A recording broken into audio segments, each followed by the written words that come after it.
there's a community and there is a culture that has not really had a chance to really investigate itself.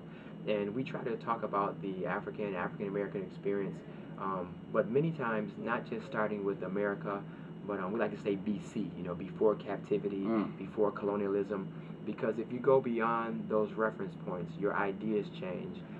If you look at the reference points that are only given starting from after beginning again or after coming to the Americas, it can be limited on what we see of ourselves and also how other people perceive, feel, or are judged to think about us. And I also see the disparity and the lack of preparation of what is going on with our young people for the next 4 to 8 years. This city is poised to be a world-class city. It's going to be totally different than probably what most people have ever imagined the city of Buffalo to look like. The thing that caught my interest is that every time I'm reading the newspapers, they're talking about bringing in doctors from New York. They want to bring in people from Denver. They're going to bring in world-class doctors from all over the world. And I live in the community. I live in the hood. So I'm watching, as all of these children are watching all of this activity take place around them. They're not on the job sites, and they're also not being prepared to be the researchers. They're not being prepared to be the scientists. They're not being prepared to be the doctors or the nurses. And those are things that we can control. You know, many things in life we can't control, but there are many things that we can.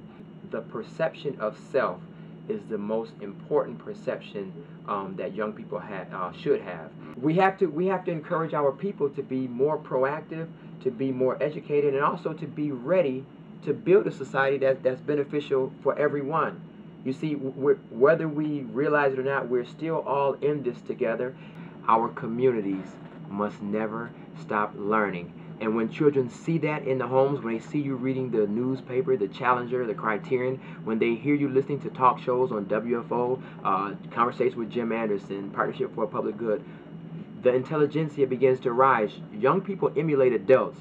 So anything we don't like about adults, go and spank some adult. When your children are occupied under good tutors, under good mentors, they have time to hone in their crafts. I'm not blaming anything on the teachers or the system. I'm just telling you there's a lot of problems that need to be fixed. But one of the most important things that we can give to all children is qualified, quality time. Parents don't have to know everything in order for their children to be accelerated to a higher level of life. Our churches and the people who are running our community centers, if the Buffalo Public Schools cannot afford music, I would support that we put our mindsets together to get some of these international musicians that are here inside of the city and put them in the communities. Educated people having expertise, working and spending time with children, that's how lessons get passed along. I believe that there's a whole lot of things happening inside of the school system that many teachers don't get a chance or the time to give their passion to the children because of time limits. I know that with our schools and all of those things closing early, it's very, very dangerous to send them out to an unorganized, unprotected, undisciplined environment. That is what these physical buildings can do. Get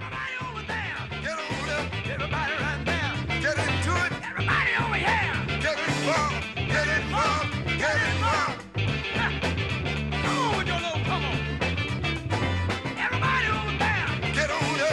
Everybody right there. Get into it.